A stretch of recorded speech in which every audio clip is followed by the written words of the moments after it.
accident prone area talaga. So ano lang yan, dahan-dahan lang tayo, diba? Para di tayo mag-viral. Oo, diba?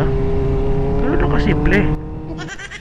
So ayun guys, nandito na nga tayo sa Tanay Highlands. As you can see, napakaganda at napaka-relaxing ng area. Kumakaway-kaway pa, parang timang lang, diba? So ayun guys, pakita ko sa inyo yung view from where I am standing. Ganda ng weather ngayon guys, kaya sinamantala na rin natin mag-rides, diba? Kasi this past few days talaga nag-uulan. So ito na nga guys, bagay na bagay sa mga jowa o nagliligawan pa lang, kasi talaga napakaganda ng place, diba?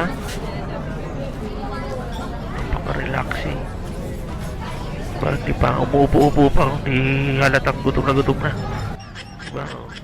Forma pa. So ayun nga guys, agad-agad na rin kami nag-bounce. Baka biglang abutan kami ng ulan. Yung kasama ko hindi yata nagpaalam, hinahanap na yata.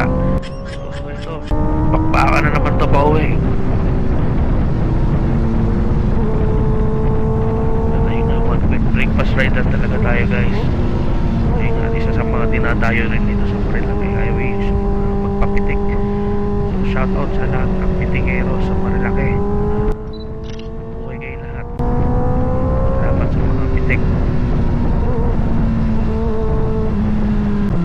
Just a friendly reminder para sa mga kapwa riders na magta-try na mag-travel o mag-explore dito sa Marilaki. Observe lang natin yung tamang driving habits para iwas aberya tayo guys. So ganun mais ma-enjoy natin yung ating ride, makauwi tayo na safe, diba mga boss? At first hindi mo pa talaga siya masyadong ma-appreciate, pero guys, the more na bumabalik-balik ka dito sa Marilaki, talaga mas ma-appreciate mo na yung ganda ng nature, yung luwag ng daan. Kaya di na nakapagtataka na napakaraming grupo riders ang bumabalik-balik dito. At mga boss, siguraduhin din natin na lagi tayo nasa kondisyon bago tayo bumiyahe para iwas aberya tayo sa daan.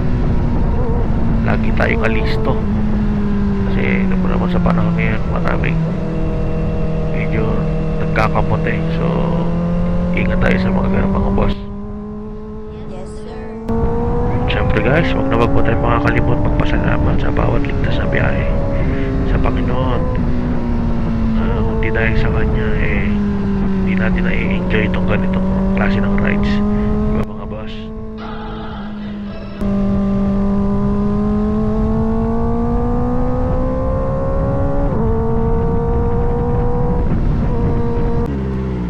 Dito ko na lang po muna tatapusin itong ating video mga boss. Salamat po, at kailangan muna natin mag-serve sa ating Panginoon. God bless everyone. Stay safe. Ride safe. Peace out.